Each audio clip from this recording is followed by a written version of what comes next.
Artinya ketika saudara nanti lulus sebagai nurse, maka SKS keperawatan gerontik saudara ditranskrip akan berbeda jauh dengan lulusan lainnya karena saudara punya keunggulan di dalam keperawatan gerontik dan user nanti akan melihat ya sebetulnya saudara punya kapasitas apa.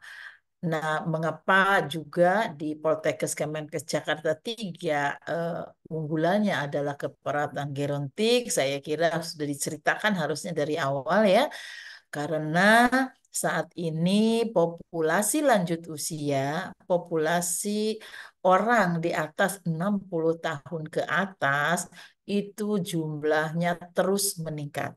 Ya, hal ini merupakan satu keberhasilan dari sistem pelayanan kesehatan yang ada, sehingga umur harapan hidup orang Indonesia saat ini sudah lebih panjang. Ya, itu sebabnya mengapa kita memilih keperawatan gerontik. Nah, untuk mengenal apa itu keperawatan gerontik, peran, fungsi, istilahnya, berbagai istilah yang ada gerontik, ada gerontologik, ada geriatrik, ini harus saudara pahami betul. Ya, sehingga nanti saudara tahu saudara akan punya kapasitas apa setelah lulus dari nurse di Poltekkes Kemenkes Jakarta 3. Ya, nah ada dua kelas di sini, kelas RKI dan kelas 3A yang masing-masing sama mempelajari eh, mengenai konsep keperawatan gerontik, di mana juga masuk di dalamnya aspek etik dan legal ya, bagaimana praktik keperawatan gerontik ini dilaksanakan ya. Kalau saudara melihat situasi dan kondisi saat ini di Indonesia di dalam pelayanan keperawatan gerontik, semua rumah sakit memiliki memiliki apa ruangan keperawatan gerontik. Kemudian perawatan lansia di rumah mulai banyak. Kemudian nursing care banyak ya, kemudian dalam bentuk panti sosial yang disediakan oleh pemerintah untuk lanjut usia juga hampir di semua daerah banyak dan juga saat ini banyak tempat-tempat untuk lansia yang harus disewa ya. Nah, seperti ada Sentul Senior Living ya. Nah, itu adalah satu tempat untuk lansia di masa-masa akhir kehidupannya. Ini menjadi tren saat ini. Ya, kalau dulu orang kalau lansia itu tinggal di panti gitu ya, eh, merasa lansianya merasa terbuang, keluarganya juga sering dihujat oleh masyarakat.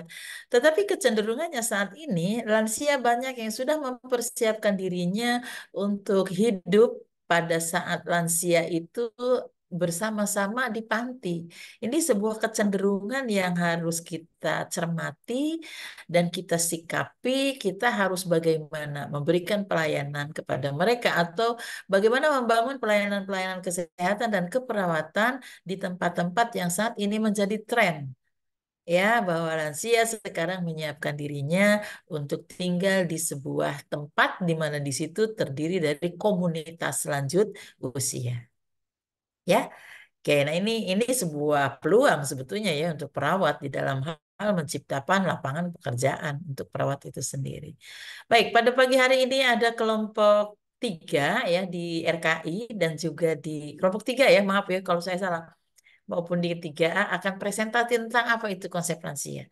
Saya berharap Anda semuanya memperhatikan ya, saya tidak mungkin memantau satu persatu kecuali lewat layar ini. Tetapi harus ada rasa ingin tahu dari saudara. Apa sih ini yang kita pelajari? Gitu ya. Baik, saya persilahkan ada satu moderator yang bisa mengatur jalannya presentasi. Jadi mekanisme pada hari ini adalah mula-mula presentasi masing-masing kelompok dari 3A dan juga RKI.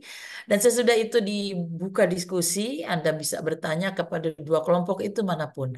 Ya, seseorang akan mampu bertanya apabila dia mengikuti dengan baik presentasi dari dua kelompok ini. Ya, oleh karena itu mohon keseriusan saudara di dalam belajar. Baik, saya persilahkan untuk dikelola SIPEN di RKI dan juga di 3A, siapa yang akan diminta untuk mengatur jalannya presentasi dan diskusi. Saya serahkan waktu kurang lebih 100 menit. Kita kan hanya ada 100 menit ya.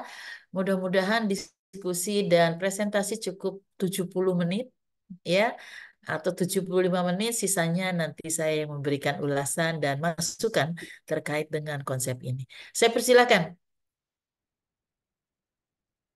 si pen mana? Ya, izin masuk Ibu.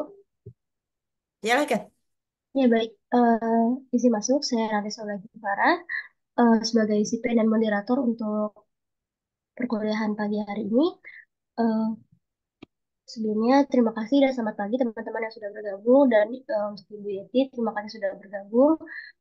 Mungkin karena waktunya terbatas ya, jadi langsung boleh dimulai saja untuk dari kelas 3 RKI, kelompok 3 boleh share PPT-nya, share screen PPT-nya. Silakan.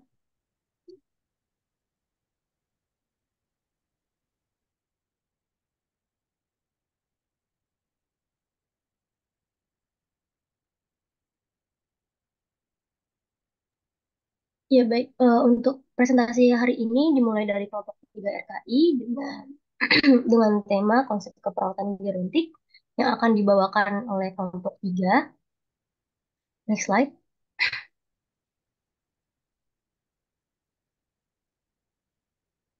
Untuk anggota kelompok 3 sendiri ada Dini Krisnawati, Kalisa Samaweka, Hairunisa Nabila, Maula Karima, Moya Barida, Nur Kalisa Nabila, Saka Nursita Afin Zakir, dan Salma Sami Zahra.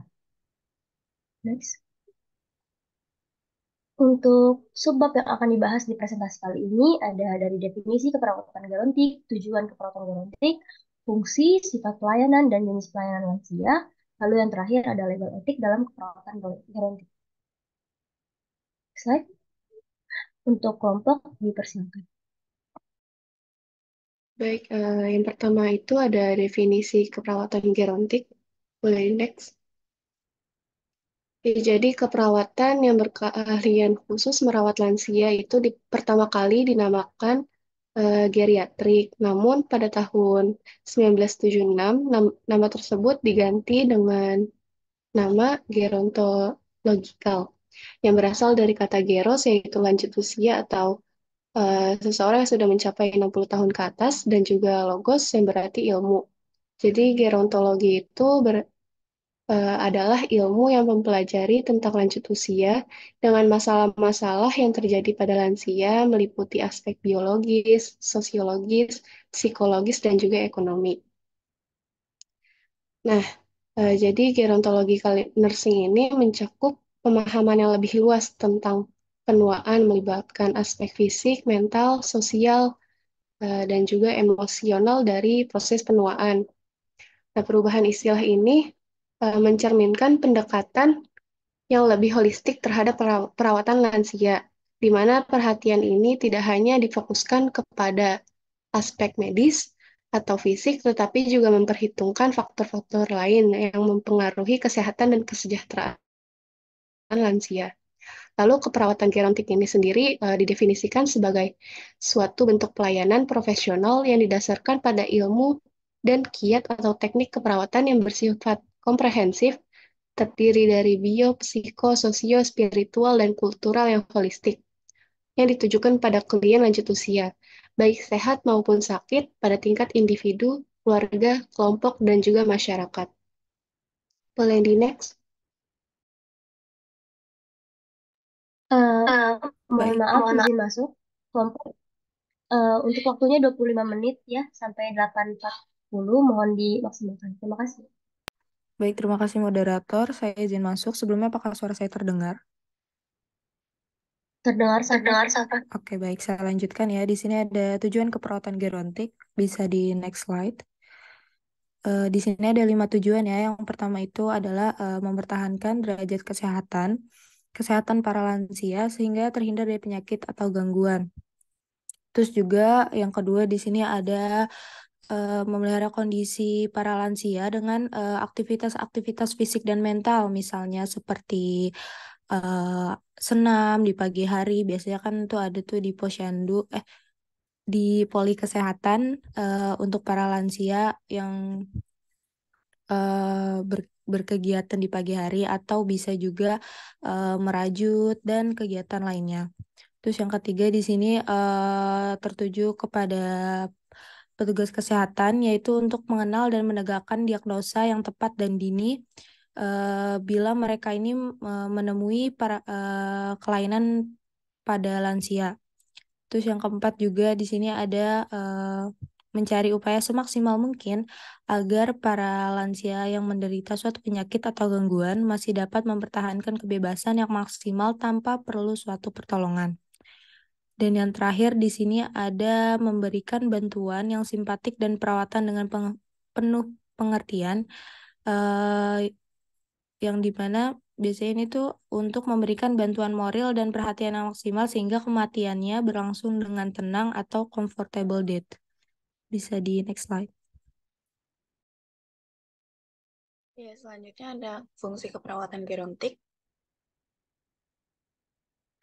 Beberapa fungsi keperawatan gerontik. Yang pertama itu membimbing lansia untuk mencapai masa tua yang sehat, menghilangkan perasaan takut tua, memantau dan mendorong kualitas pelayanan, memperhatikan kesehatan dan kesejahteraan lansia, memberikan semangat, dukungan, dan harapan, melakukan perawatan restoratif dan rehabilitatif. Next. Mengkaji, merencanakan, melaksanakan, dan mengevaluasi perawatan secara menyeluruh, memberikan pelayanan sesuai kebutuhan, membangun masa depan perawat gerontik untuk menjadi ahli di bidangnya, saling memahami keunikan pada aspek fisik, emosi, sosial, dan spiritual, memberikan dukungan dan kenyamanan dalam menghadapi proses kematian atau ajal, serta mengajarkan untuk meningkatkan perawatan mandiri. Next.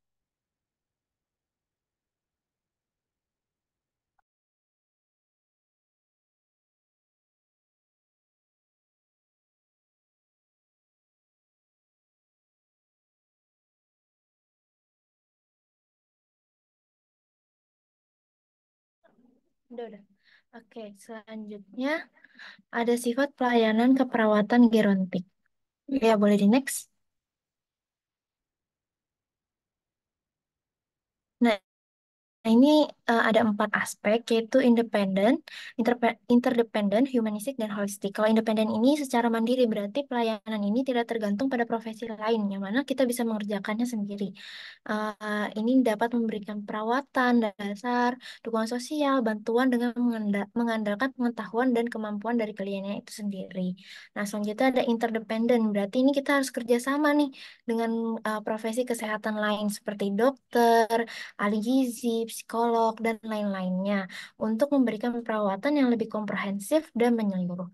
Ada lagi yaitu humanistik, ini pelayanan yang melibatkan pendekatan secara personal yang menghargai dan melihat lansia sebagai individu dengan pengertian pada kesejahteraan mental, emosional, dan spiritual dari kliennya itu sendiri.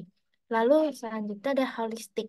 Nah, ini pelayanan yang melibatkan pendekatan secara holistik yang mempertimbangkan kesehatan dan kehidupan klien secara keseluruhan. Nah, selain dari 4 aspek ini, yang harus diterapkan adalah aspek profesionalitas dalam melakukan perawatan, yang harus memiliki keterampilan dan pengetahuan yang cukup untuk menangani berbagai aspek keperawatan lansia, seperti penyakit menular, degeneratif, dan kesehatan mentalnya. Selain itu, pelayanan gerontik ini juga melibatkan kolaborasi dengan disiplin dan profesi untuk menciptakan perawatan yang lebih baik dan berkesan. Ya, boleh di next.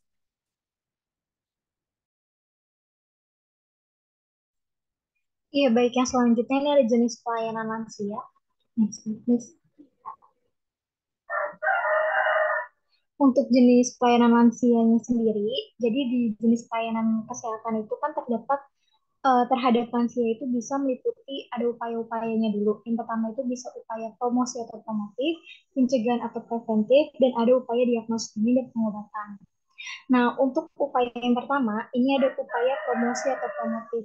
Kalau misalkan upaya promosi atau promotif sendiri, itu tindakannya bisa diberikan secara langsung dan tidak langsung. Sama-sama tujuannya itu untuk meningkatkan derajat kesehatan dan mencegah penyakit.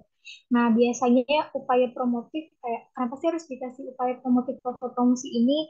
Karena itu juga untuk membantu organ-organ kayak untuk mengubah gaya hidup mereka dan bergerak ke arah keadaan kesehatan yang optimal serta mendukung pemberdayaan kayak gitu. Nah, untuk upaya perlindungan kesehatannya sendiri bagi lansia itu kalau dipromosikan promotif, yang pertama ada mengurangi cedera. Jadi mengurangi cederanya itu tujuannya untuk mengurangi keadaan jatuh, terus mengurangi meningkatkan penggunaan alat pengaman dan mengurangi kejadian keracunan makanan atau zat kimia kayak gitu. Yang kedua, ini bisa meningkatkan keamanan di tempat kerja. Tujuannya juga sama, itu bisa untuk mengurangi terpaparan meningkatkan penggunaan sistem keamanan kerja. Lalu yang ketiga, meningkatkan perlindungan dari kualitas udara yang buruk. Dan yang keempat, meningkatkan perhatian terhadap kebutuhan gizi dan mutu. Yang kedua, jenis pelayanan ini bisa berupa pencegahan atau preventif. Kalau untuk pencegahan atau preventif, yang pertama bisa dilakukan pencegahan primer. Pencegahan primer itu bisa meliputi pencegahan pada lansia sehat, kayak ada faktor-faktor risikonya, terus nggak ada penyakit, dan promosi kesehatan. Lalu yang kedua, bisa dilakukannya pencegahan sekunder. Kalau pencegahan sekunder itu meliputi dalam sehat kayak risiko nggak ada penyakit sama promosi kesehatan juga sama. Lalu yang ketiga itu bisa melakukan pencegahan tersier kayak dilakuin sebelum terdapat gejala penyakit. Mau dibaca?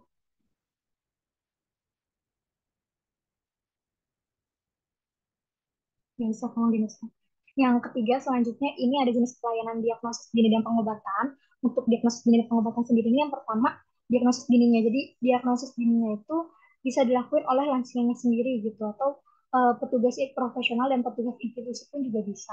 Nah, biasanya kalau oleh lansia sendiri itu bisa ngelakuin kayak tes screening kesehatan, kayak memanfaatkan kartu menuju sehat lansia dan memanfaatkan buku kesehatan pribadi atau BKP. Terus yang kedua pengobatannya. Kalau untuk pengobatannya sendiri, ini pengobatan terhadap gangguan sistem dan gejalanya itu meliputi sistem muskuloskeletal, kardiovaskular, terus pernapasan, pencernaan, urogenital, hormonal, dan saraf dan tubuhnya. Tadi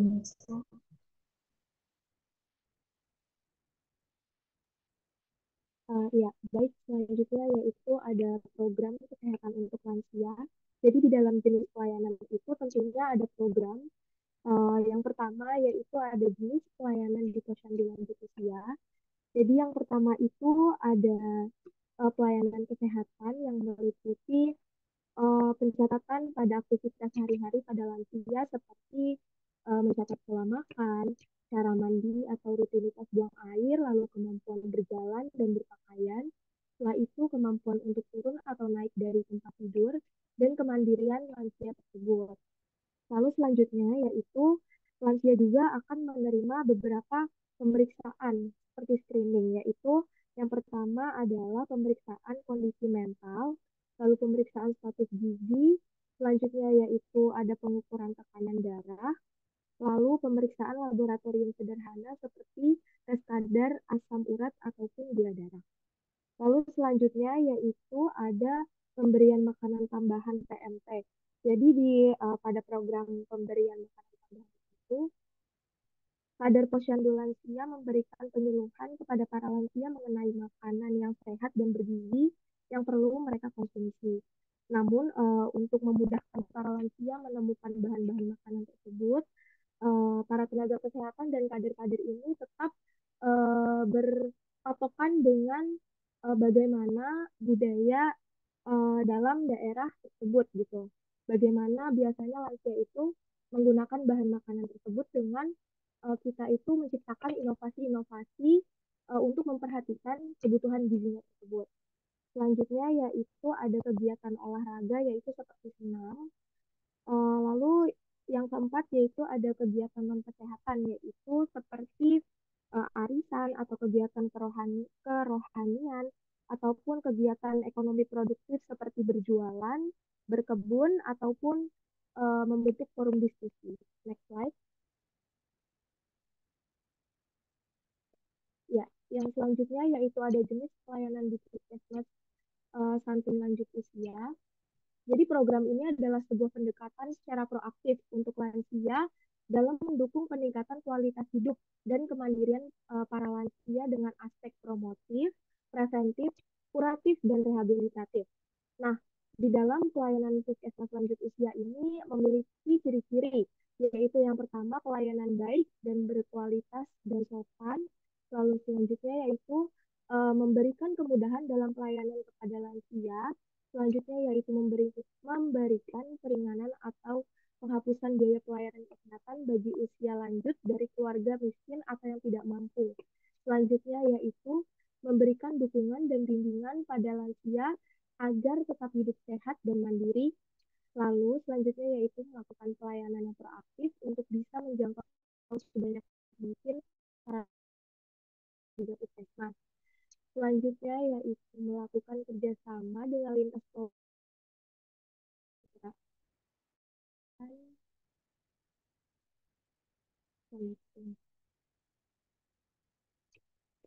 Halo, hilang ya suaranya siapa nih? Nggak kedengaran di saya ya? Sorry.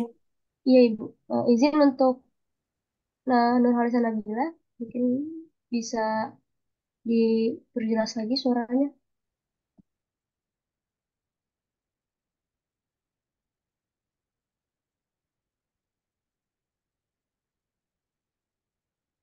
Halo, siapa barusan yang sedang bicara nih? Ya, izin Ibu dari Nurhaliza Nabila, sepertinya Ah, ada masalah jaringan untuk ah, kelompok ah. mungkin bisa membackup ya. Iya, bisa Iya, bisa dihandle sama yang lain ya. iya. Oke. Iya, mungkin saya akan melanjutkan yang dilanjutkan oleh Nabila tadi. Yang keenam itu adalah melakukan kerjasama dengan lintas program terkait tingkat kecamatan dengan asas kemitraan untuk sama-sama melakukan pembinaan untuk meningkatkan kualitas hidup lansia. Selanjutnya, program ini dapat dilakukan di puskesmas dengan sasaran lanjut usia yang dikelompokkan menjadi sasaran langsung, sasaran tidak langsung. Untuk sasaran langsungnya itu yang pertama ada usia lanjut usia 45 sampai 49 tahun, usia lanjut umur 60 sampai 69 tahun, usia lanjut dengan resiko tinggi yaitu lebih dari 70 tahun atau lansia umur 60 tahun lebih dengan beberapa masalah kesehatan. Untuk yang sasaran tidak langsung, yang poin pertama itu ada keluarga yang memiliki lansia, masyarakat di lingkungan lansia, organisasi-organisasi sosial yang bergerak dalam pembinaan kesehatan lansia, dan masyarakat luas. Untuk selanjutnya, kegiatan-kegiatan pembinaan kesehatan lansia yang dilakukan di puskesmas adalah yang pertama ada pendataan sasaran lansia, kedua penyuluhan kesehatan lansia, ketiga deteksi dini, keadaan kesehatan dan pemeriksaan kesehatan secara berkala dan rutin, keempat pengobatan penyakit yang ditemukan pada sasaran lansia, hingga rujukan ke RS apabila diperlukan. Yang kelima, upaya rehabilitatif atau pemulihan yang berupa upaya medik, psikososial, dan edukatif guna mengembalikan kemandirian lansia. Yang keenam itu ada melakukan atau memantapkan kerjasama dengan lintas sektor melalui asas kemitraan dengan melakukan pembinaan terpadu pada kegiatan yang dilaksanakan untuk lansia. Dan yang terakhir ada melaksanakan pembinaan kesehatan lansia secara optimal dalam perencanaan, pelaksanaan, dan evaluasi secara berkala.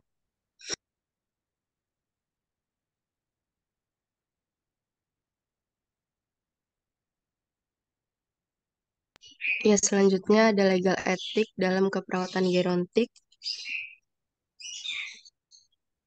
Definisi legal etik dalam keperawatan gerontik. Aspek etik dalam keperawatan geriatrik sama halnya dalam bidang keperawatan lain, meliputi nilai kasih sayang, kesetaraan, keadilan, bermartabat, dan kerahasiaan atas otonomi seseorang sesuai kemampuan dan kapasitas mentalnya. Menurut pasal 361 KUHP, standar praktik keperawatan gerontik, semua pelayanan gerontik harus direncanakan, diatur, dan diarahkan. Perawat berpartisipasi dalam pembuatan dan pengujian teori sebagai dasar untuk keputusan klinis. Status kesehatan lansia juga harus dikaji secara komprehensif, akurat, dan sistematis. Dan yang terakhir, perawat juga menggunakan data pengkajian kesehatan untuk menentukan diagnosis keperawatan.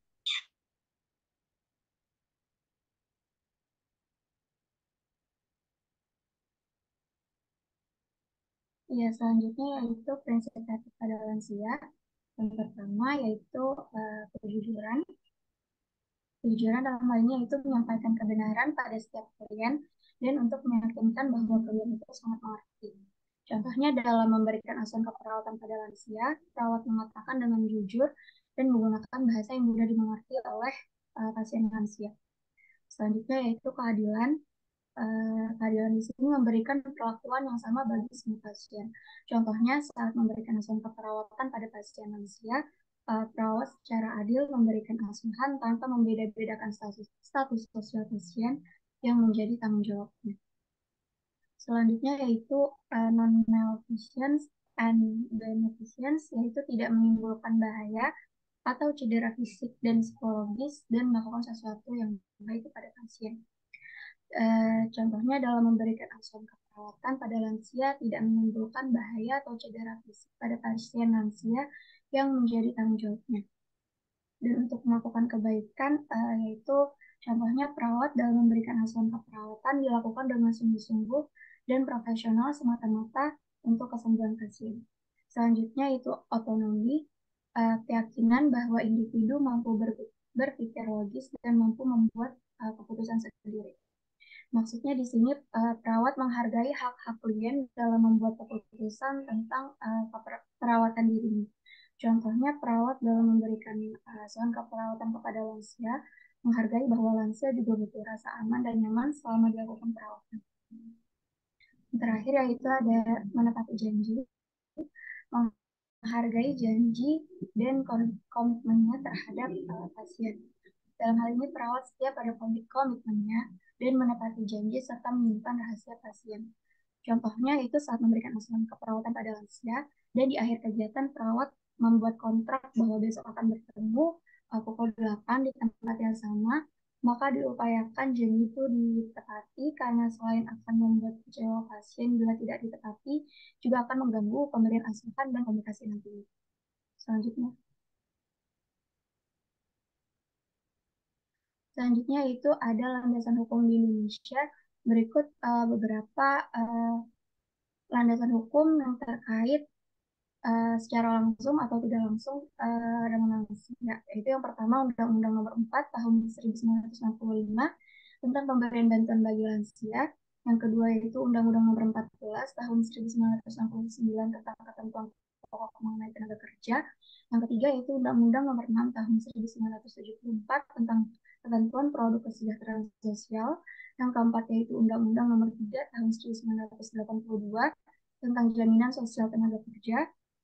Yang kelima yaitu Undang-Undang Nomor 4 Tahun 1992 tentang usaha. Mungkin di skip boleh nggak? Undang-undang ini terlalu banyak kalau Anda bacakan dan tidak diambil isinya. Jadi skip aja landasan hukumnya. Kebanyakan. Ya, baik Ibu.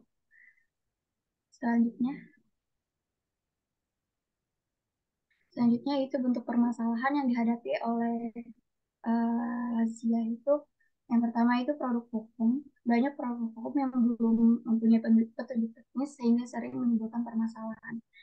Dan undang-undang terakhir itu yang diterbitkan Undang-Undang Nomor 13 Tahun 1998 baru mengatur kesejahteraan sosial lanjut usia sehingga perlu dipertimbangkan diterbitkannya undang-undang lainnya yang dapat mengatasi permasalahan lanjut usia secara spesifik. Nah, selanjutnya itu keterbatasan prasarana, yaitu kurangnya minat lembaga dan organisasi sosial kemasyarakatan dalam permasalahan bagi para lanjut usia, sehingga persoalannya menjadi berat saat diberikan pelayanan kesehatan. Selanjutnya yaitu keterbatasan sumber daya manusia, terbatasnya kuantitas dan kualitas tenaga dalam pelayanan dan perawatan pada lanjut usia, sehingga mengakibatkan keterlambatan dalam mengetahui tanda-tanda dini adanya suatu permasalahan hukum dan etika yang sedang terjadi. Dan yang terakhir yaitu hubungan lanjut usia dengan keluarga. Banyak isu hukum dan etika yang sering terjadi, salah satu diantaranya adalah pelecehan dan penelantaran.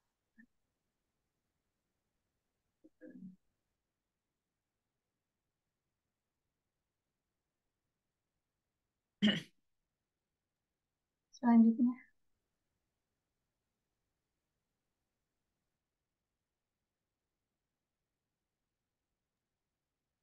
Ya, baik. Oke, mungkin cukup sekian presentasi dari kelas 3 RKI.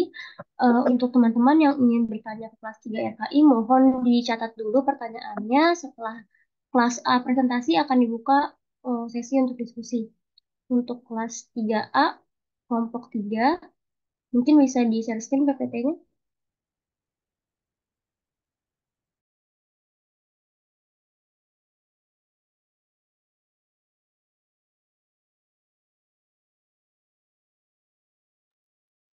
Ya, baik. Terima kasih untuk kelompok 3A.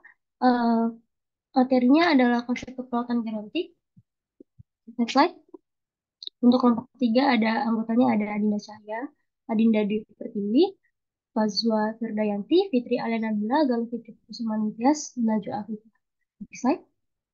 Nisrina Hairunisa dan Sania Hasanah. Ya, untuk kelas 3A dipersilakan presentasinya 25 menit. Baik, izin masuk. Jadi di sini ada pengertian keperawatan gerontik. Jadi apa sih itu keperawatan gerontik? Gerontik berasal dari kata gerontologi geriatrik. Gerontologi ini adalah cabang ilmu yang membahas dan menangani proses penuaan dan masalah yang timbul pada orang yang telah berlanjut usia. Nah, geriatrik ini berkaitan dengan penyakit yang terjadi pada orang yang berusia lanjut. Jadi keperawatan gerontik ini adalah suatu pelayanan profesional yang berdasarkan ilmu dan kiat atau teknik keperawatan yang berbentuk bio, psikososial, spiritual, dan kultural yang holistik yang ditunjukkan untuk pada klien usia lanjut, baik sehat maupun sakit, pada tingkat individu, keluarga, kelompok, dan masyarakat. Boleh di next slide. Nah, di sini ada ruang lingkup asuhan keperawatan gerontik. Yang pertama itu ada pencegahan terhadap ketidakmampuan akibat proses penuaan. Yang kedua ada perawatan yang ditujukan untuk memenuhi kebutuhan akibat proses penuaan. Dan yang ketiga ada pemulihan ditunjukkan untuk upaya mengatasi keterbatasan akibat proses penuaan.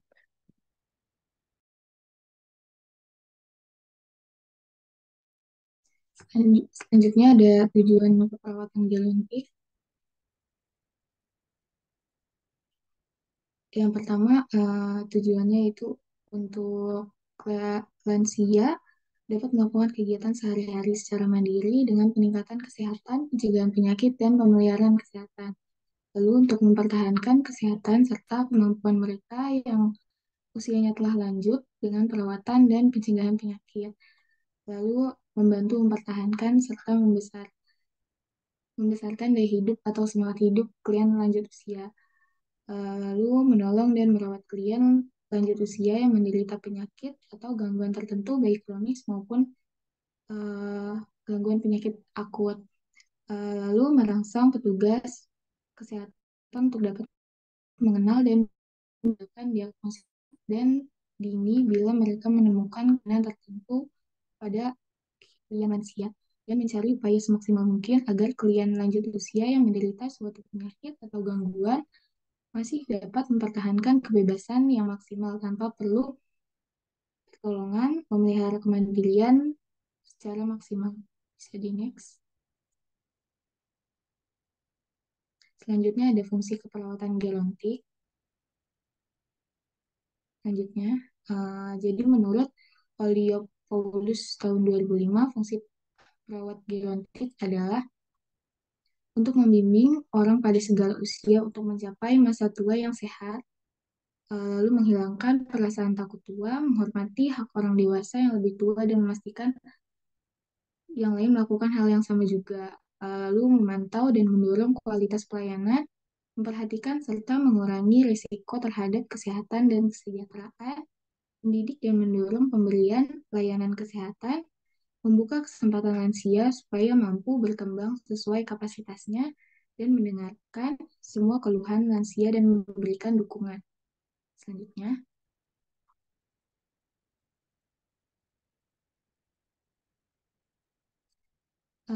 lalu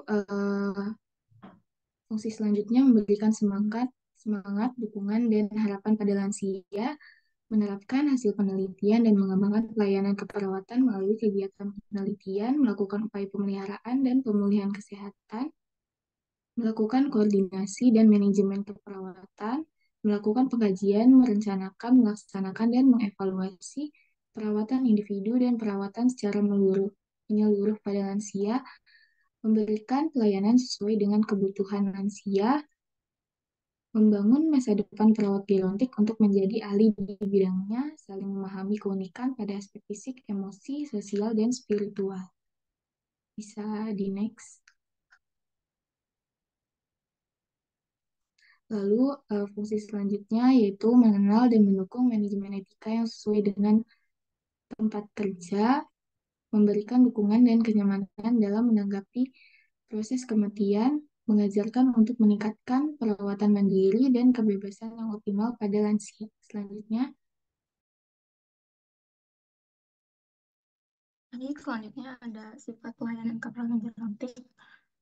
Di sini ada upaya pelayanan kesehatan terhadap lansia meliputi ada asas, pendekatan, dan jenis pelayanan kesehatan yang diterima. Pertama ada asas. Nah, asas menurut WHO di tahun 1991 dalam Sulistiawati 2019 adalah to outlive the years that have been added to life dengan prinsip kemerdekaan, lalu ada perawatan. Nah, asas yang dimaksud yang diterima dianut oleh Departemen Kesehatan Republik Indonesia adalah at life to the years, yaitu meningkatkan mutu kehidupan lanjut usia, dan at health to life, yaitu meningkatkan kesehatan, dan at years to life, yaitu memperpanjang usia. Selanjutnya, lalu di sini ada pendekatan. Nah, menurut World Health Organization tahun 1982 dalam Sulistiawati 2019, pendekatan yang digunakan adalah yang pertama menikmati hasil pembangunan, kedua masing-masing lansia mempunyai keunikan, yang ketiga lansia diusahakan mandiri dalam berbagai hal, keempat memberikan perawatan di rumah, dan kelima pelayanan harus dicapai dengan mudah, keenam mendorong ikatan akrab antar kelompok atau antar generasi, ketujuh transportasi dan utilitas bangunan yang sesuai dengan lansia, 8. Para lansia dapat terus berguna dalam menghasilkan karya. Dan ke-9, lansia beserta keluarga aktif memelihara kesehatan lansia. Selanjutnya, nah, di sini pelayanan kesehatan. Nah, peran perawat berkaitan dengan kode etik yang harus diperhatikan oleh perawat adalah, yaitu perawat harus memberikan rasa hormat kepada klien tanpa memperhatikan suku, ras, golongan, pangkat, jabatan, status sosial, hingga masalah kesehatan. Kedua, tentunya kita harus menjaga rahasia klien. Ketiga, melindungi klien dari campur tangan pihak yang tidak kompeten, tidak etis, dan praktik ilegal. Keempat, perawat berhak menerima jasa dari hasil konsultasi dan pekerjaannya. Kelima, perawat menjaga kompetensi keperawatan. Keenam, perawat berpartisipasi aktif dalam kelanjutan perkembangannya. Ketujuh, perawat berpartisipasi aktif dalam meningkatkan standar profesional. 8. Perawat berpartisipasi dalam usaha mencegah masyarakat dari informasi yang salah dan misinterpretasi, serta menjaga integritas perawat. Dan ke-9, perawat melakukan kolaborasi dengan profesi kesehatannya yang lain atau ahli dalam rangka meningkatkan pelayanan kesehatan yang dibutuhkan oleh masyarakat termasuk pada lansia. Selanjutnya,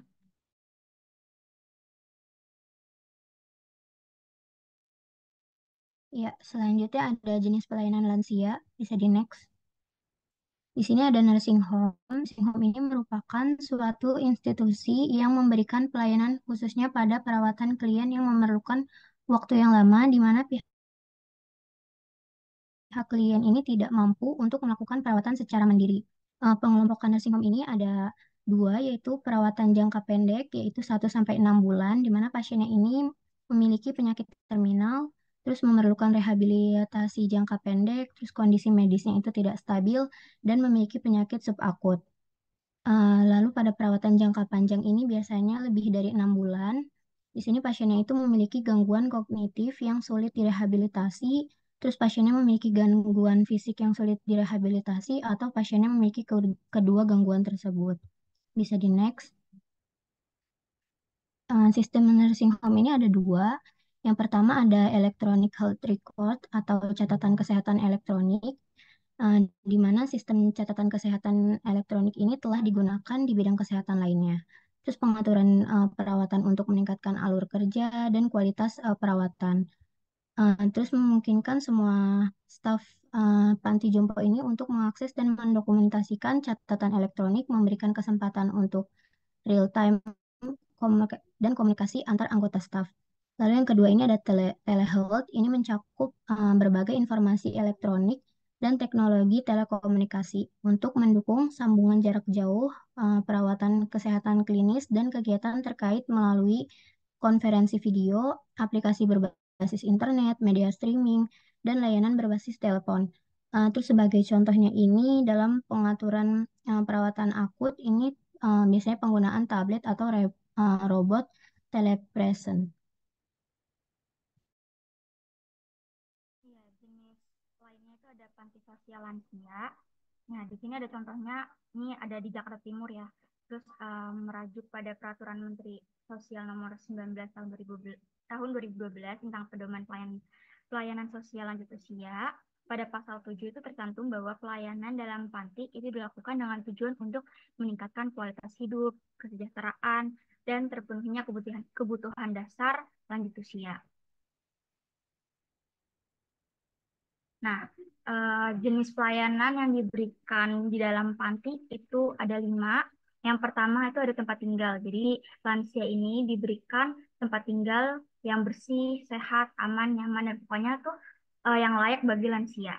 Terus yang kedua itu para lansia itu diberikan makanan yang sesuai dengan kondisi kesehatannya.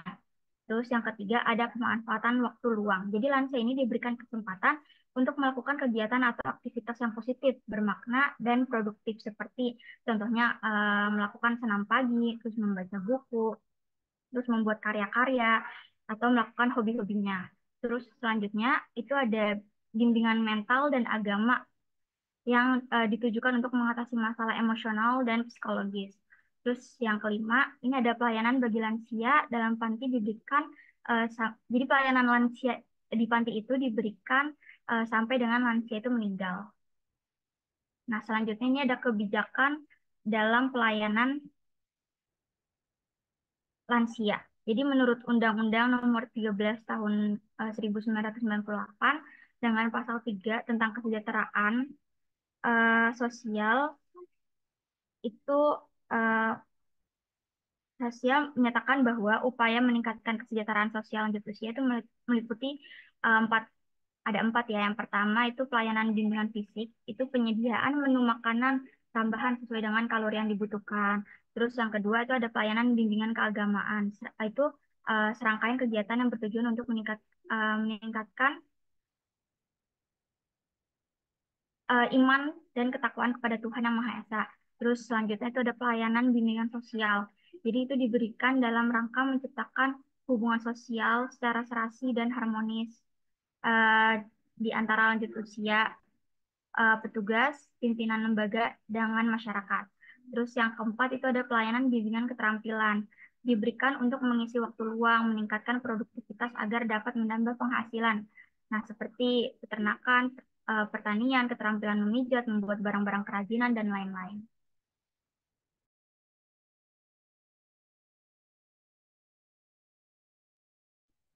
Jenis pelayanan lansia selanjutnya adalah daycare. Berdasarkan Pedoman Umum Daycare dari Departemen Sosial Republik Indonesia, daycare itu pelayan harian bagi lanjut usia atau lansia merupakan suatu model pelayanan sosial yang disediakan bagi lansia dan bersifat sementara yang dilaksanakan pada siang hari di dalam panti sosial atau di luar panti sosial dengan jangka waktu tertentu. Tujuan dan manfaat daycare sendiri membantu keluarga dalam memberikan pelayanan kepada lansia. Kedua, memenuhi kebutuhan lansia yang mengalami kesulitan dalam pemenuhan kebutuhan sehari-hari. Ketiga, meningkatkan kemampuan pengembangan diri pada lansia dalam menghadapi proses penuaan. Keempat, meningkatkan nilai penghormatan bagi lansia. Dan terakhir, membentuk hubungan serta kerjasama yang baik antara lansia, antara lansia, keluarga, masyarakat, dan lembaga penyedia jasa daycare. Selanjutnya, kemudian di sini ada fungsi daycare. Yang pertama, fungsi pengganti sementara. Contoh fungsi yang dapat dilakukan oleh daycare dalam konteks ini adalah seperti pemenuhan kebutuhan makan, kasih sayang, atau perhatian. Yang kedua, fungsi pendukung. Contohnya memberikan bimbingan konseling bagi lansia. Yang ketiga, fungsi alternatif, memberikan pelayanan sosial bagi lansia apabila keluarga atau pendamping tidak mampu sepenuhnya melaksanakan tugas. Yang keempat, fungsi perlindungan, menyediakan perlindungan bagi lansia dari perlakuan salah. Yang kelima, fungsi informatif, dapat menyediakan buku atau perpustakaan yang dapat diakses oleh lansia di saat waktu luangnya. Selanjutnya, baik, jenis pelayanan pada lansia selanjutnya ini ada posyandu lansia. Posyandu lansia ini adalah pos pelayanan terpadu untuk masyarakat usia lanjut di suatu wilayah tertentu yang sudah disepakati. Posyandu lansia ini digerakkan oleh masyarakat yang dimana diharapkan para lansia ini dapat bisa mendapatkan pelayanan kesehatan dengan mudah. Posyandu lansia merupakan pengembangan dari kebijakan pemerintah melalui pelayanan kesehatan bagi lansia yang penyelenggarannya ini melalui program Puskesmas dengan melibatkan peran serta para lansia, warga, tokoh masyarakat, dan organisasi sosial dalam penyelenggarannya. Adapun tujuan umum atau tujuan didirikannya posyandu lansia secara keseluruhan ini pastinya untuk meningkatkan kesehatan dan kualitas hidup lansia, sehingga para lansia dengan yang mencapai masa tua ini dapat dengan bahagia dan produktif dalam keluarga dan masyarakatnya.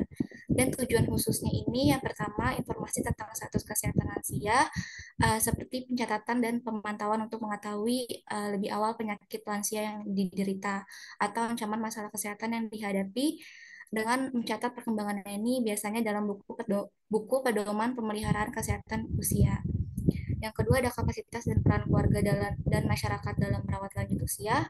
Yang ketiga meningkatkan keragaman dan akses ke perawatan kesehatan untuk orang dewasa yang lebih tua. Dan yang terakhir meningkatkan kualitas perawatan medis untuk orang tua. Next. Nah, di sini ada jenis pelayanan kesehatan posyandu lansia menurut Depkes RI tahun 2003.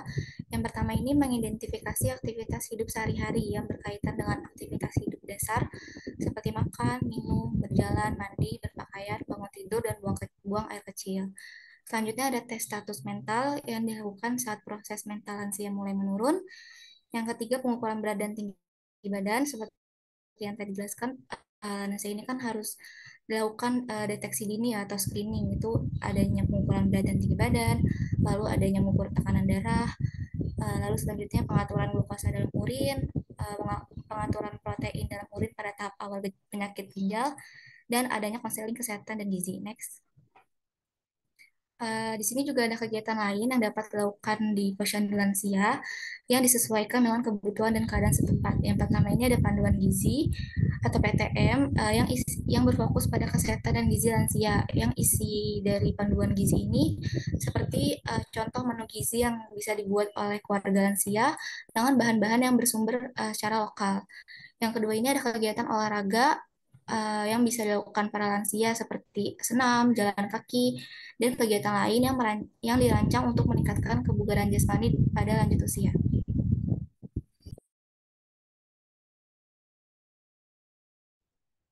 Selanjutnya ada legal etik dalam keperawatan gerontik. Ada hukum dan undang-undang yang terkait dengan lansia. Yang pertama ada UU nomor 4 tahun 1965 tentang pemberian bantuan bagi orang jompo, UU nomor 14 tahun 1969 tentang ketentuan pokok mengenai tenaga kerja, UU nomor 6 tahun 1974 tentang ketentuan pokok kesejahteraan sosial. Lalu UU yang lainnya bisa Tolong dibaca di pada skip aja slide. ya. Halo, moderator, saya minta tolong di skip aja undang-undang ini. Kita juga tidak bertujuan untuk mengetahui semua ini ya. Justru isinya yang harusnya ada kupas salah satu. Tidak apa, di skip aja. Lanjut ke slide selanjutnya. Iya, bisa di next slide. Ada UU nomor 13 tahun 1998, bisa dilihat pada slide ya. Bisa di next. Lalu ada undang-undang yang masih perlu disusun, antara lain ada UU tentang pelayanan lansia berkelanjutan atau Continuum of Care, UU tentang tunjangan perawatan lansia, UU tentang penghuni panti atau Charter of Residence Right, lalu yang terakhir ada UU tentang pelayanan lansia di masyarakat atau Community Option Program. Sekian dari kelompok 3 dari kelas A, saya kembalikan kepada moderator. Iya, baik. Ya, baik. Terima kasih untuk kelompok 3A yang telah memaparkan presentasinya. Mungkin langsung saja kita ke sesi tanya jawab ya, diskusi. Untuk yang ingin bertanya bisa raise hand terlebih dahulu.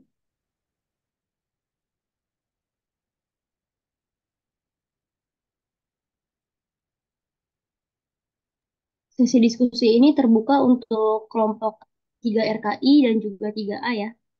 Untuk teman-teman yang mempunyai pertanyaan bisa raise hand terlebih dahulu untuk bertanya. Ya silakan Bismillah Hanifah dari 3 RKI boleh unmute. Baik, terima kasih moderator atas kesempatannya. Saya Bismil dari kelas 3 RKI. Izin bertanya ke kelompok 3 RKI ya. Tadi dalam jenis pelayanan kesehatan itu ada preventif salah satunya. Nah, dalam kita melakukan tindakan pasti ada plus minusnya. Kira-kira ada nggak faktor resiko yang perlu dipertimbangkan dalam perawatan preventif? Terima kasih. Iya, baik. Terima kasih Bismillah Hanifah. Mungkin untuk memudahkan kelompok, pertanyaannya bisa ditulis di chat juga ya. Terima kasih.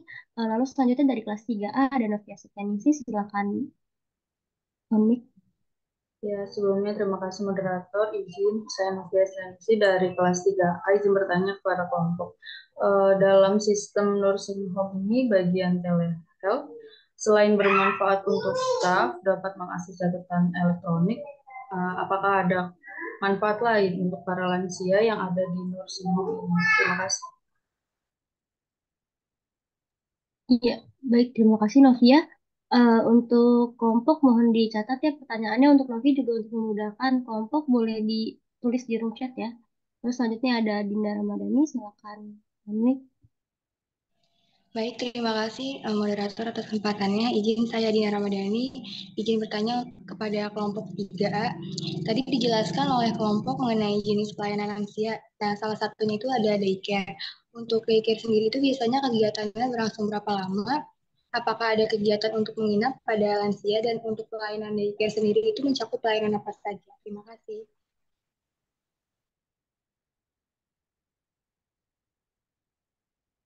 Ya, baik. Terima kasih ya Dinda. Untuk Hertinayo boleh unmute. Ya, baik. Terima kasih moderator. Sebelumnya suara saya terdengar sih. Izin masuk terdengar tapi kecil, mungkin boleh digedein lagi.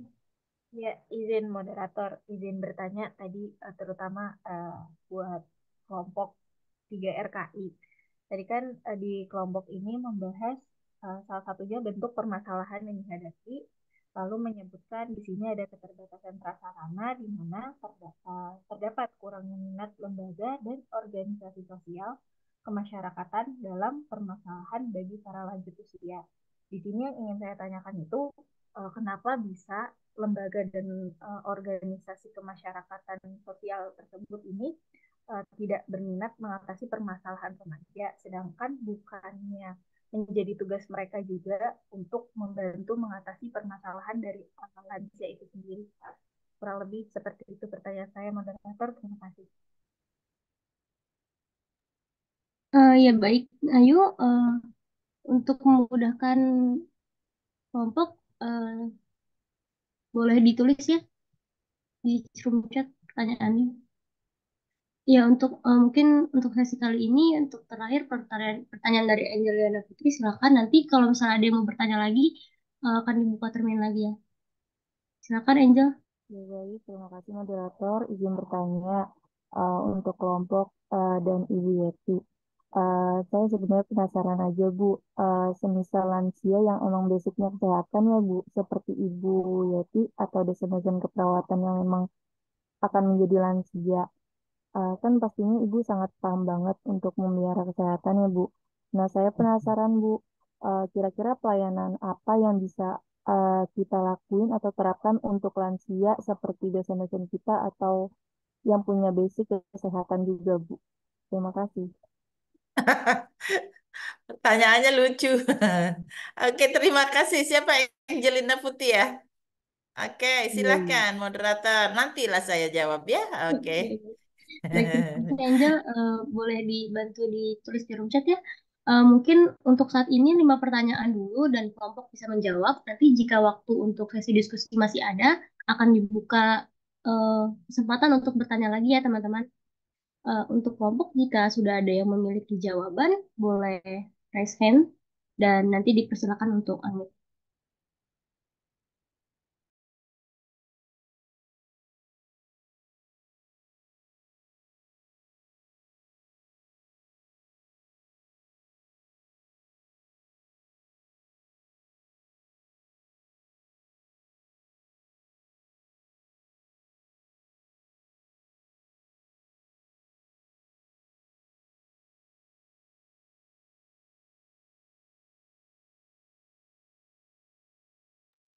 Ya, untuk yang tadi bertanya, Adinda dan Angel boleh dibantu ya untuk menulis pertanyaannya di room chat untuk memudahkan kelompok.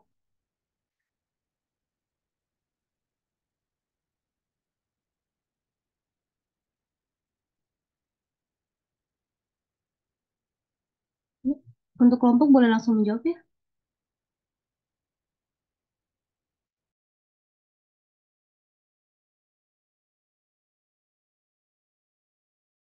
Iya, untuk mengisi waktu mungkin saya Belum, apa saya dulu yang menjawab pertanyaan Angelina? boleh. Soalnya saya yang ditanya nih. Mungkin ini lebih kepada menggali pengalaman apa ya. Angelina lu? Angelina? Iya, Ibu. Ada di sini. Kenapa Ada kamu sih. off kamera, bisa on kamera? Coba lihat yang mana Angelina ini. Aku nggak lihat nih. Angel, coba buka kameranya. Baik, Ibu, sebentar. Jangan-jangan kamu belum mandi nih. Di mana kamu? Tuh kan baru nyisir ya Angelina ya. Baik, moderator izin saya menjawab terlebih dahulu terkait dengan pertanyaan Angelina ya. Angelina tadi bertanya, kalau tidak salah upaya-upaya atau pelayanan apa yang kiranya dapat diadakan atau diberikan kalau lansia-lansianya seperti Bu Yeti, Ibu Prayetni, Ibu Yopi gitu, Bu Made itu udah lansia loh semua ya. Oke. Gini, kenapa kami masih ada di sini gitu ya? Kalau dosen itu pensiunnya kan usia 65 tahun ya, berarti dipensiunkan setelah lanjut usia. Lanjut usia berjalan 5 tahun, kami baru boleh pensiun. Seluruh peraturan negara demikian ya, seluruh dosen pensiunnya 65 tahun kecuali dia guru besar ya. Kalau kami saat ini posisi pada posisi lektor kepala ya. Dan satu step lagi di dalam jenjang karir dosen itu setelah lektor kepala adalah profesor ya. Kalau profesor itu 70 tahun ya, apa namanya, pensiunnya. Baik. Oke, tentu saja yang Anda sebut Bu Yeti, Bu Prayetni, Bu Made ini adalah orang-orang kalau boleh dibilang ahli sih mungkin terlalu sombong dibilang ahli, tapi paham betul mengenai lansia dan tingkat kebutuhannya. Saat ini alhamdulillah ya tingkat kemandiriannya masih bagus ya. Artinya masih mampulah memberikan ilmu kepada saudara-saudara. Ya, saya sebentar lagi pensiun lah ya. Oke. Jadi kalau kondisinya seperti saya, Bu Prayetni, atau dosen-dosen lain yang saat ini berada di pendidikan dan sudah mencapai usia 60 tahun ke atas banyak ya. Ini lebih kepada upaya-upaya bagaimana melakukan preventif, ya, yang sifat pelayannya preventif. Terhadap apa? Terhadap risiko yang akan dihadapi oleh lansia. Ya, risiko pertama yang kami identifikasi adalah adanya masalah pada aspek kognitif. Kalau Anda boleh tanya ke Bu Yeti, emang untuk meningkatkan fungsi kognitif Ibu punya apa? Kalau saudara ke rumah saya punya banyak permainan yang terus merangsang kognitif saya. Misalnya kemarin aja saya baru beli mainan ya. Tapi jadi berebut sama cucu ya. Ada satu balance yang dimana saya harus menumpuk semacam Lego, tetapi memang untuk permainan mengasah dan mengingat ya, ini saya yang mana harus memasukkannya. Satu itu. Jadi diperlukan upaya-upaya prevensi.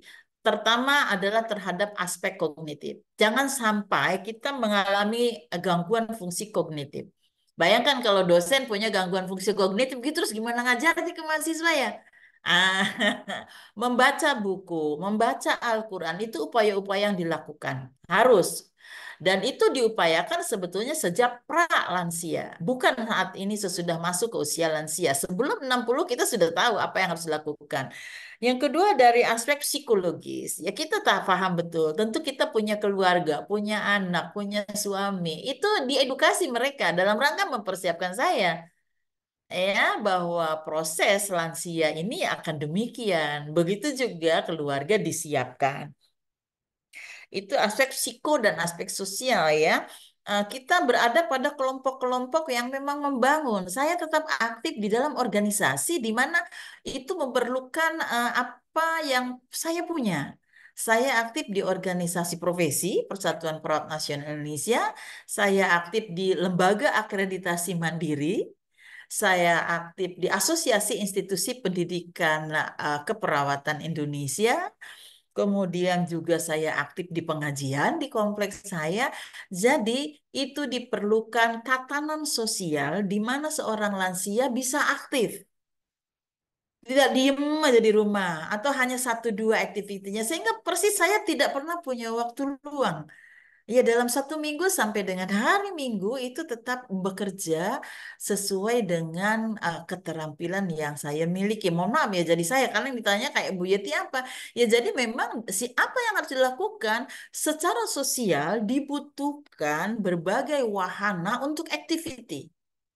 Ya, misalnya saya juga bergabung di dalam kelompok pensiunan nanti ya, kelompok pengajian, kelompok-kelompok WhatsApp yang memang berguna ya untuk kita. Jadi diperlukan sebuah tatanan ya semua itu untuk melakukan upaya-upaya pencegahan.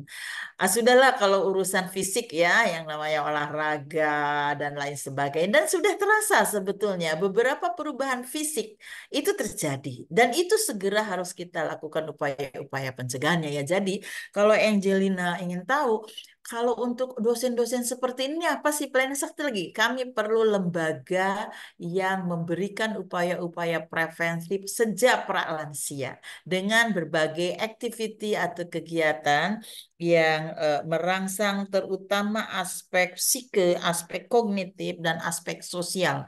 Itu mungkin kalau untuk kalangan seperti yang saudara lihat dosen-dosen saudara ya. Kalau yang lain, dan itu tidak perlu kemudian kita harus menyediakan, sudah ada, sudah tersedia. Tinggal kita membangun dan bagaimana kita aktif di dalam kegiatan-kegiatan tersebut. Gitu. Angelina ya. Jadi dosen-dosen ini tetap tough ya. Ibu Prayetni kemarin pensiun dengan usia 65 tahun ya. Oh itu tetap masih digunakan oleh berbagai organisasi. Beliau juga adalah asesor ya. Beliau juga adalah sering menjadi pembicara ya dan dibutuhkan oleh banyak kalangan.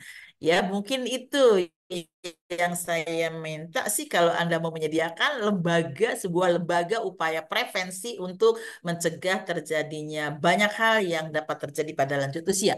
Mungkin itu juga yang bisa saya sampaikan kepada saudara-saudara bagaimana kami harus tetap bugar, harus tetap produktif, melakukan penelitian iya, pengabdian kepada masyarakat iya, mengajar iya, itu membangun sesuatu ya kepuasan di dalam diri kita sebagai lanjut usia. Oke, demikian yang dapat saya sampaikan. Silahkan kalau mau menyediakan layanan dengan senang hati. Terima kasih. Assalamualaikum warahmatullahi wabarakatuh. Waalaikumsalam. Terima kasih Bu Yeti atas jawabannya. Membantu kelompok ya Bu ya. Terima kasih banyak Ibu Yati. Iya, sama-sama. Ya, baik. Silahkan, moderator silahkan kembali. Baik, kita lanjutkan ya. Masih ada pertanyaan dari Hertina, Novia, Adinda, dan Bismil. Untuk kelompok yang sudah memiliki jawaban, boleh raise hand terlebih dahulu. Ya baik, untuk kelompok 3 Dini Trisawati boleh.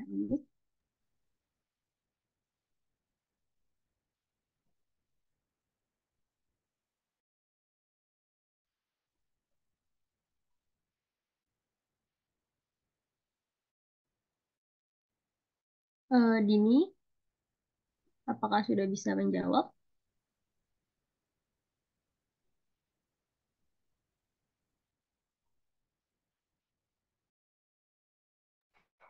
Iya, baik. Izin bertanya, moderator, apakah suaranya sudah terdengar dengan jelas? Iya, baik terdengar Dini. Boleh dilanjut.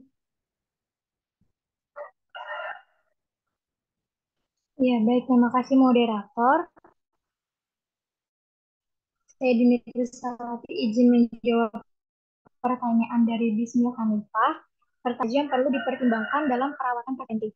Ya, baik. Seperti yang kita tahu ya, teman-teman. Jadi, untuk faktor yang perlu dipertimbangkan dalam perawatan preventif atau pencegahan ini, yaitu yang pertama dari faktor usia lansia sendiri. Usia lanjut ini kan tadi sudah dijelaskan ya, bahwasannya usia yang di atas 60 tahun seperti itu. Jadi kita bisa tahu nih, umumnya untuk usia lanjut atau usia yang sudah di atas 60 tahun ini, biasanya umumnya itu lebih rentan terhadap berbagai kondisi itu harus disesuaikan sama perubahan fisiologisnya yang terjadi dengan bertambahnya usia. Lalu yang kedua, bisa dari faktor riwayat kesehatan. Nah, kalau dari faktor riwayat kesehatan, ini bisa dievaluasi dari riwayat penyakit kronisnya, lalu riwayat perawatan medis sebelumnya, dan riwayat keluarganya. Yang ketiga, itu bisa kita lihat dari faktor biaya hidup dari lansianya sendiri.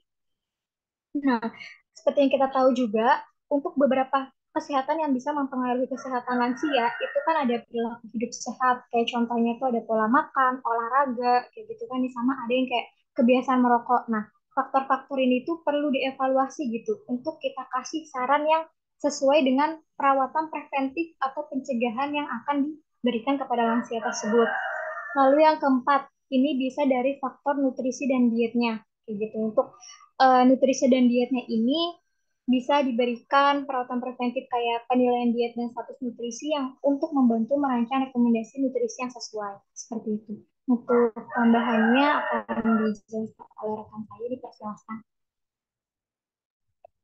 Baik, Mod izin masuk. Sebelumnya apakah suara saya terdengar? Iya, izin. Iya, izin. Baik, saya izin menambahkan dan menyimpulkan apa yang sudah teman saya jelaskan ya. Jadi, faktor resiko yang perlu ditimbangkan dalam perawatan preventif keperawatan gerontik ini kan melibatkan kesehatan fisik, mental, dan lingkungan. Terus, faktor-faktor ini juga meliputi riwayat penyakit kronis, kecacatan, gangguan kognitif, sosial, nutrisi, dan tingkat aktivitas, serta lingkungan tempat tinggalnya juga berpengaruh.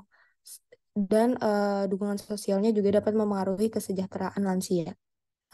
Hanya itu aja yang bisa saya tambahkan. Bagaimana Bismillah? Apakah pertanyaannya sudah terjawab? Ya, sudah Iya, sudah terjawab. terjawab. Ya, baik, terima kasih. Saya kembalikan kepada moderator. Iya, terima kasih untuk kelompok 3 RKI, Dini dan Safra yang sudah menjawab pertanyaan Bismil. Masih tersisa 3 pertanyaan ya, dari Hartinayu, Novia, dan Adinda. Untuk kelompok 3 RKI dan 3A yang sudah memiliki jawaban, boleh di raise hand terlebih dahulu. Ya, Fitri dari kelas 3A, silahkan on. Ya, izin masuk moderator di sini. Saya akan menjawab pertanyaan dari Adinda Ramadhani. Pertanyaannya itu, eh, biasanya kegiatan daycare ini berlangsung berapa lama? Kemudian, apakah daycare ini ada kegiatan untuk menginap? Lalu, apa saja pelayanannya? Jawabannya itu tergantung oleh kebijakan daycare masing-masing. Tapi pada umumnya daycare itu tidak melebihi 8 jam, tidak melebihi 8 jam per hari. Lalu lansia tersebut akan dijemput oleh keluarganya pada umumnya dan tentunya lansia tidak menginap. Dalam daycare juga meliputi pelayanan dalam kesehatan, psikologi, keterampilan, dan spiritual.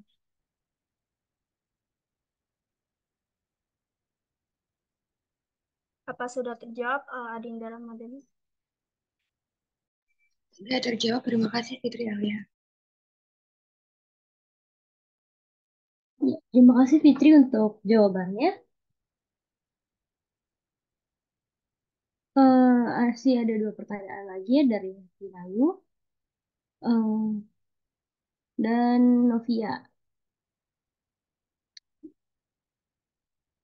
Untuk dari Novia, dalam sistem nursing home di bagian telehealth, selain bermanfaat untuk staff, apakah ada manfaat lain untuk yang lansia yang di nursing home? Pertanyaan yang membahas untuk permasalahan yang dihadapi, membahas keterbatasan prasarana, di mana kurangnya minat lembaga, kenapa bisa kurang minat untuk mengatasi permasalahan lansia. Dengan tujuannya kan untuk membantu mengatasi permasalahan ya. Nah, untuk kelompok, jika ada yang sudah memiliki jawaban, langsung raise hand saja ya. Terima kasih. Izin mod, izin masuk. Ya, silakan Nisa. Ya, saya dari kelompok 3 RKI menjawab pertanyaan Hati Nanggu. Tadi itu pertanyaan kurangnya minat lembaga sosial dalam menangani permasalahan lansia saat ini. Uh, Kurangnya minat lembaga dan organisasi organisasi sosial dalam mengatasi permasalahan lansia pada saat ini itu ada beberapa faktor yaitu seperti kurangnya pemahaman akan kebutuhan lansia, prioritas yang lebih tinggi pada isu-isu lain yang terjadi, atau keterbatasan sumber daya.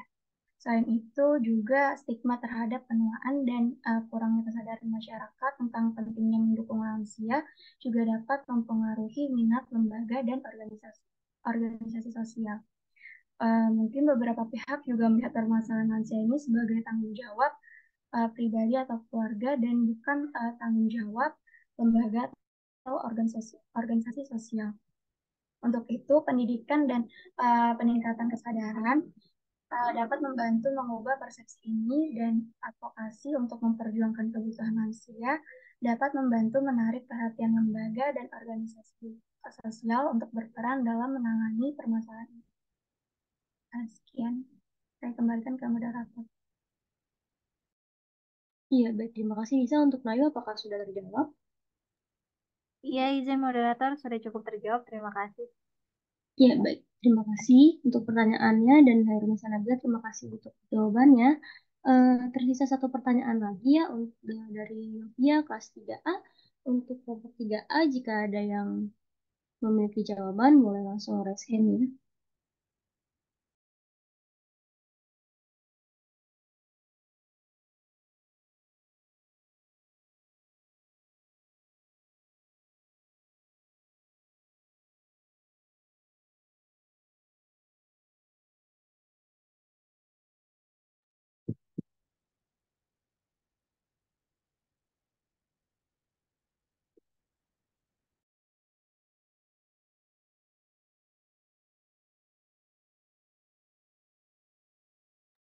Iya, Adinda Dwi Pertiwi dari kelas 3A. Silakan menjawab. Ya, terima kasih moderator. Izin saya Adinda Dwi Pertiwi dari kelompok 3A. Di sini saya akan menjawab pertanyaan dari Nopi. Pertanyaannya itu yaitu pada sistem nursing home bagian telehealth, selain bermanfaat untuk staf dapat mengakses catatan elektronik, adakah manfaat lain untuk para lansia yang ada di nursing home? Jadi jawabannya itu penggunaan telehealth ini dapat mengurangi beban staf panti lansia dan tentunya dapat meningkatkan integrasi perawatan lansia baik secara fisik maupun mental. Terus dengan adanya telehealth ini dapat meningkatkan hubungan dengan keluarga dan teman dan memungkinkan staf untuk berinteraksi dengan lebih banyak pasien, serta memungkinkan staf medis untuk melakukan pemantauan gejala jarak jauh karena biasanya lansia ini rentan terkena penyakit kronis, maka dianjurkan untuk melakukan pemantauan gejala penyakit. Mungkin seperti itu. Terima kasih. Iya, terima kasih Adinda untuk jawabannya. Untuk Novia, apakah sudah terjawab? Sudah cukup terjawab. Ya, baik. Terima kasih. Sepertinya untuk semua pertanyaan sudah terjawab ya, karena ini waktunya tinggal sekitar 20 menit lagi. Mungkin sesi pertanyaan dan diskusi akan diakhiri sekarang saja supaya dilanjutkan untuk materi Bu Yeti. Terima kasih, saya kembalikan pada Bu Yeti. Baik, terima kasih Rantis. Tepuk tangan untuk Rantis yang sudah memimpin dengan baik ya. Baik, saudara-saudara semuanya, saya sangat bangga dengan apa yang saudara presentasikan. Kelihatannya materi antara kelompok 3 kelas RKI dengan kelompok 3 kelas A itu bagus, bagus sekali dan saling melengkapi. Oleh karena itu, saya berharap nanti seluruh mahasiswa itu memiliki keseluruhan materi, baik yang disampaikan oleh kelompok 3A, 3B, kemudian juga kelas RKI. Ada 3C ya? Lupa saya. Baik, terima kasih atas diskusinya. Saya kira sangat baik. Apa namanya, Rantis Aulia juga membawakannya dengan sangat baik ya. Pertanyaan-pertanyaan cukup baik, walaupun hanya ada 5 ya. Ada 5 pertanyaan ya. Saya mencatat yang bertanya itu Bismil, Novia, Adinda, Hertina Ayu, dan Angelina ya. Pertanyaannya cukup cukup baik, mantap lah ya, untuk bisa memberikan gambaran bahwa Anda memperhatikan.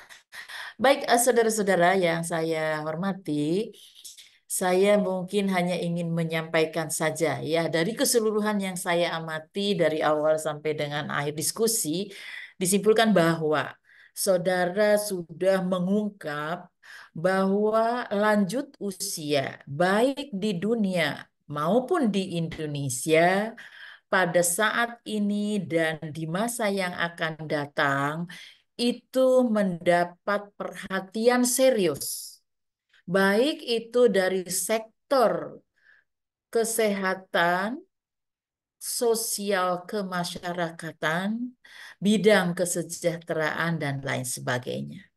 Jadi saudara harus yakin bahwa lansia di masa yang akan datang itu akan mendapat pelayanan yang cukup prima, yang cukup santun ya, dan diperhatikan dari berbagai aspek. Ya, ini merupakan satu kebijakan pemerintah yang tepat. Ya, dan juga satu kebijakan Poltekkes Kemenkes Jakarta 3 mendalami hal ini adalah hal yang tepat. Ternyata lanjut usia ini di dalam perjalanannya kan kita yakin bahwa akan terjadi perubahan-perubahan sesuai dengan usia. Itu yang tidak bisa ditolak. Ya, mau dia sekali berprofesor dalam bidang pelayanan kesehatan, apakah bisa menolak tua? Apakah bisa menolak adanya penyakit degeneratif yang terus meningkat pada lansia? Tidak, semuanya akan mengalami itu. Semuanya ada titik, ada masanya akan ke situ.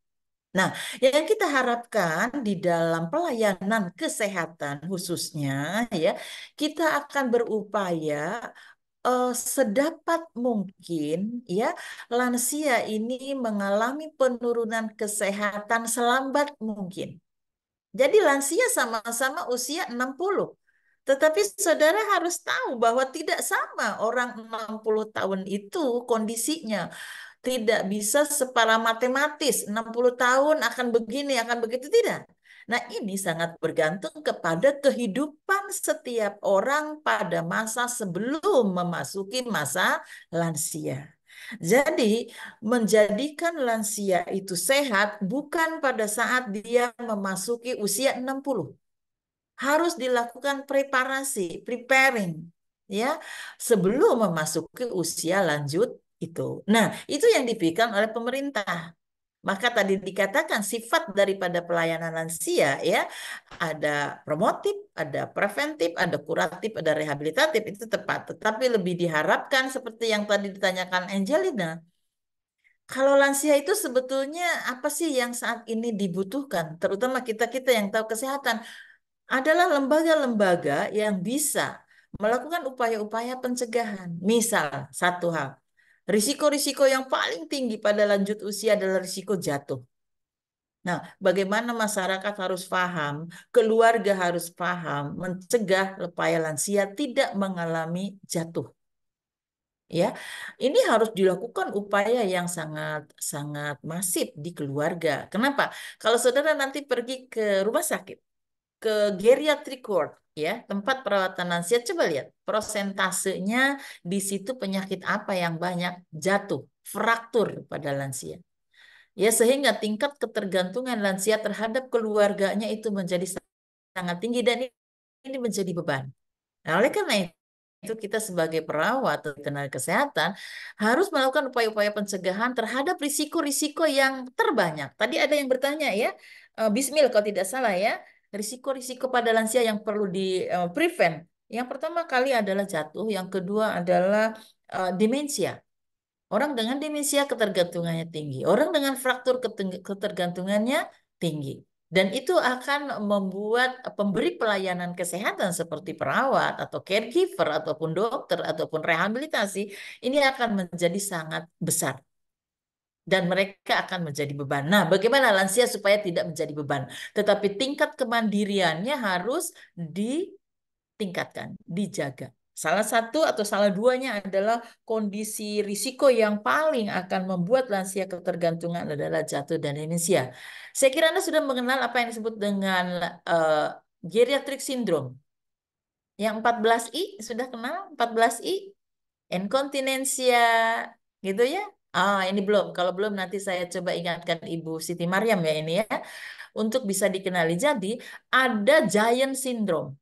Ada gejala-gejala sebanyak 14 yang sudah diakui dan digunakan oleh dunia untuk mengidentifikasi masalah lansia. Ya, tolong semuanya kalau begitu kelas A dan kelas B identifikasi cari di Google geriatric syndrome atau giant syndrome yang 14I. Ya, nah itu yang harus dilakukan upaya-upaya pencegahan ya. Bismil, coba cari 14I, Anda share ke teman, itulah masalah lansia yang akan dihadapi. Dan kita harus mengantisipasi masalah-masalah itu tidak secepatnya muncul pada lansia. Itu akan muncul, hanya ada yang cepat, ada yang lambat. Nah, itu banyak faktor, banyak hasil penelitian.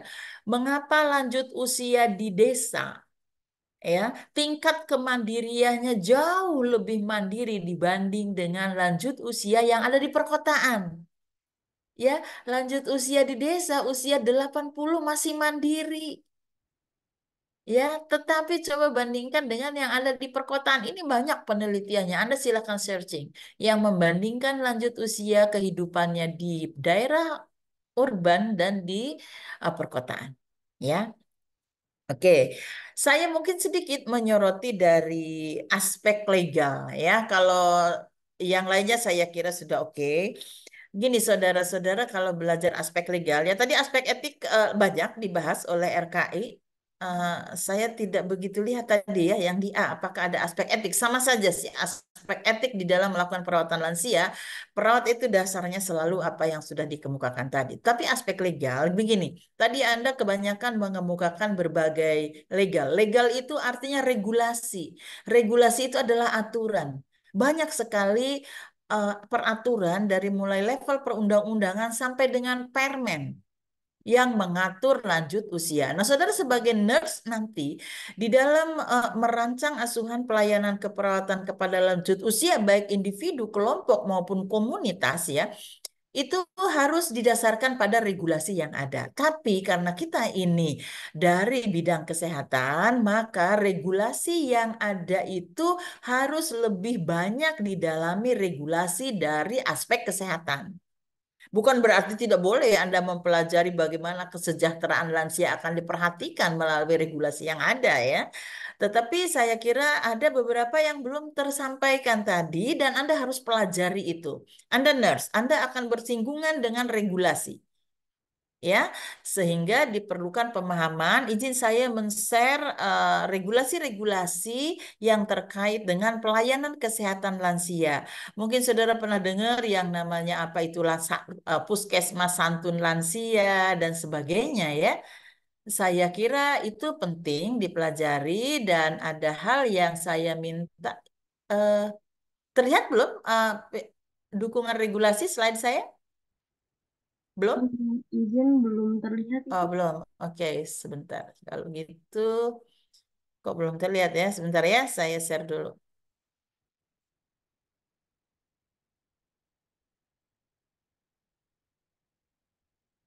Dah, terlihat ya? Halo? Izin masuk sudah terlihat. Oke, nah ini yang tadi kelihatannya belum sempat dikupas oleh kelompok terkait dengan sistem regulasi yang terkait dengan kesehatan terutama ya. Kalau Anda lihat ini ada yang levelnya undang-undang, ada yang levelnya peraturan Menteri Kesehatan ya atau juga keputusan-keputusan Menteri Kesehatan. Izin, Anda bisa lihat dan saya minta tolong pelajari. Ini tadi sudah disebut ya Undang-Undang Nomor 13, isinya tuh apa? Ya, tetapi lebih khusus lagi saudara perlu mempelajari adalah nomor 43 tahun 2019 tadi sudah disinggung silahkan. Pusat Kesehatan Masyarakat. Anda tidak tertutup kemungkinan bekerja di puskesmas ya. Bagaimana penyelenggaraan pelayanan kesehatan lanjut usia ya di puskesmas. Ada yang disebut dengan pelayanan ramah lansia, pelayanan santun lansia. Ya.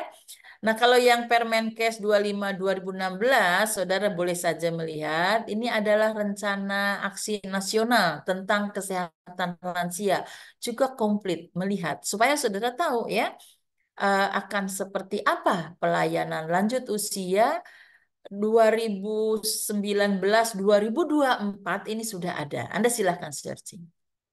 Ya, kemudian ada Peraturan Menteri Kesehatan Nomor 79 tentang penyelenggaraan pelayanan geriatrik di rumah sakit. Ini yang harus saudara cari dari aspek legal. Ya. Nah, kemudian ada di 2018 beberapa regulasi ya, tapi ini satu yang menonjol tentang kesehatan lanjut usia di lingkungan Kementerian Kesehatan. Ini bentuknya Kepmenkes ya. Tolong ini dicatat yang harus dicari. Tadi tidak salah saudara memukakan berbagai undang-undang yang sudah lama sekali, tapi saya kira Anda bisa lihat pada undang-undang itu kan gugur karena munculnya undang-undang yang baru ya. Belum tentu yang tahun 1960-an itu masih berlaku. Anda lihat ya pada keterangan terkait dengan undang-undang yang baru ini. Jadi jangan yang terlalu lama. Cukup Anda pelajari ini. Nanti kalau saudara berada di pelayanan, apakah itu di rumah sakit ataupun di puskesmas, saudara harus pegang ini regulasinya. Ya? Oke, mungkin itu tambahan dari saya terkait dengan aspek legal yang tadi mungkin ada, tetapi saya minta di skip karena terlalu banyak dan Anda menyebutkannya. Ada PPT dari saya sebetulnya. Aduh, sebentar, ini kok habis baterainya ya? Saya nggak perhatikan. Sebentar ya, izin saya mau pasang dulu.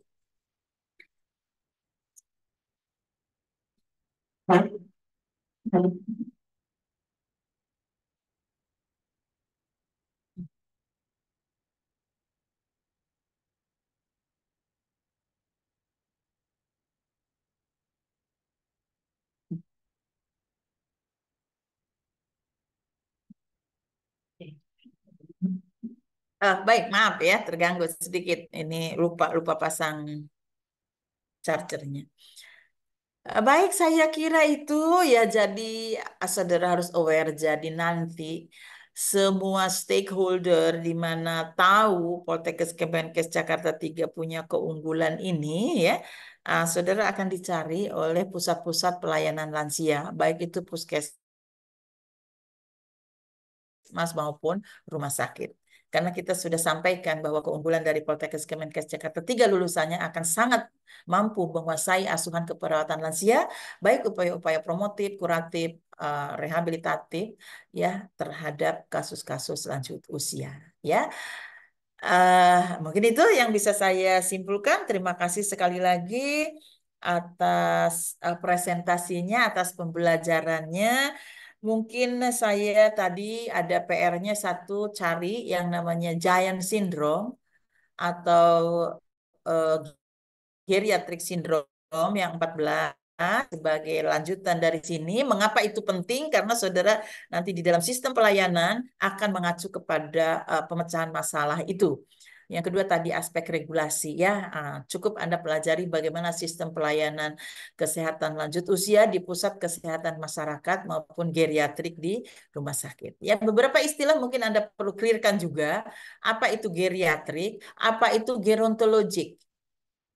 Ya, karena ada bidang banyak, ada bidang kedokteran, ada bidang keperawatan, ada gerontik nursing atau gerontologic nursing. Tentu nursing punya spesifikasi keilmuan, tetapi sekali lagi bahwa tadi di dalam prakteknya kita tidak bisa hanya selalu mandiri. Kita ada kolaboratif.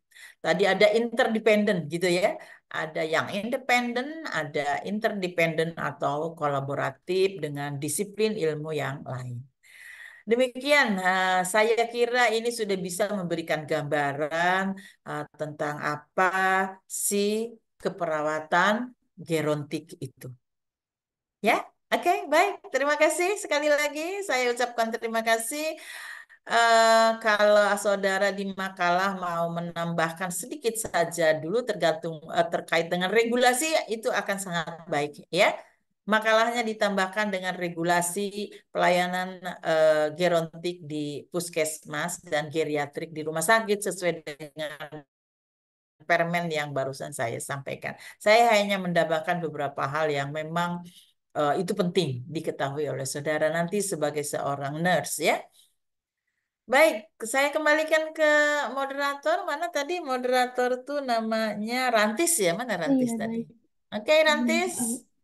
Eh, saya kembalikan, silahkan. Apakah ada yang masih mau diklarifikasi?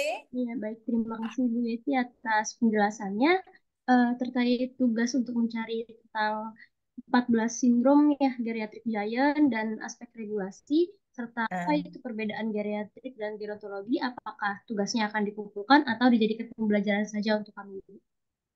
Tolong ditambahkan di dalam makalah ya. Masih terbuka untuk menambahkan ya, karena saya akan nilai makalah maupun PPT dan presentasi ini juga sudah saya catat.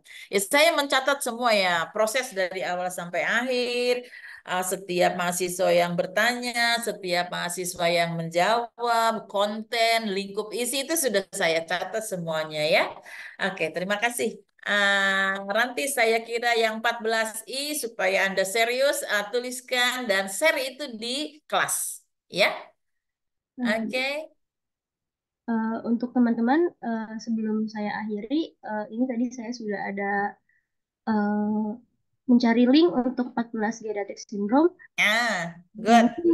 Mungkin nanti untuk teman-teman yang mau mempelajari lebih lanjut bisa di-share, bisa di-searching sendiri ya untuk link dari saya untuk dipelajari. Untuk waktunya 9.44 menit lagi berakhir. Terima kasih untuk kelompok 3 RKI dan 3A yang sudah menyampaikan presentasi dengan sangat baik. Dan terima kasih juga untuk tambahan dari Ibu Yeti. Mungkin saya sebagai moderator pamit undur diri. Assalamualaikum warahmatullahi wabarakatuh. Waalaikumsalam warahmatullahi wabarakatuh. Terima kasih Ranti sudah memandu. Terima kasih semuanya yang posisinya saat ini adalah 80 orang mahasiswa. Dengan senang hati saya mengucapkan terima kasih dan mohon maaf apabila ada hal yang kurang berkenan. Selamat belajar. Ya, ini sudah dicarikan nih linknya, geriatrik artikel, sindrom geriatrik. Nah, ini penting ya. Ya, karena ini yang akan mendasari program kita ke depan dan selalu harus menjadi perhatian kita semua sebagai seorang perawat yang punya kelebihan, yaitu asuhan keperawatan geronti. Demikian, saya Ri dengan wabillahi taufik wal hidayah. Wassalamualaikum warahmatullahi wabarakatuh. Waalaikumsalam. Izin masuk Ibu, permisi. Silakan. Izin untuk kelas terlebih dahulu Bu. Oke, silakan, silakan. Untuk kelas 3 RKI boleh raise hand nih. Oke.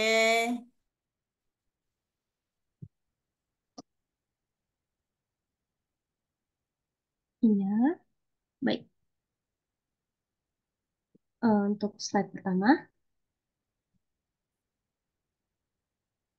Yumna, kamu kepalanya aja yang kelihatan, Yumna. Mundur dikit. Itu untuk slide kedua.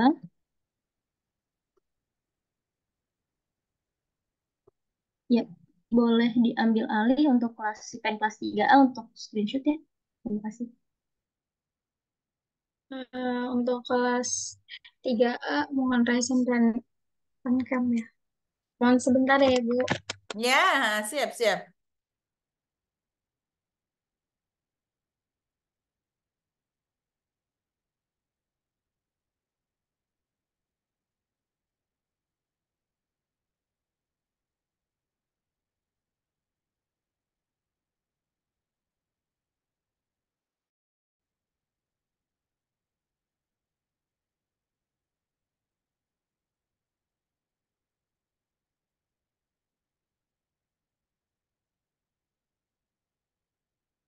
Cukup? Halo? Sebentar ya, Bu. Masih loading ya. Ah, loading, oke.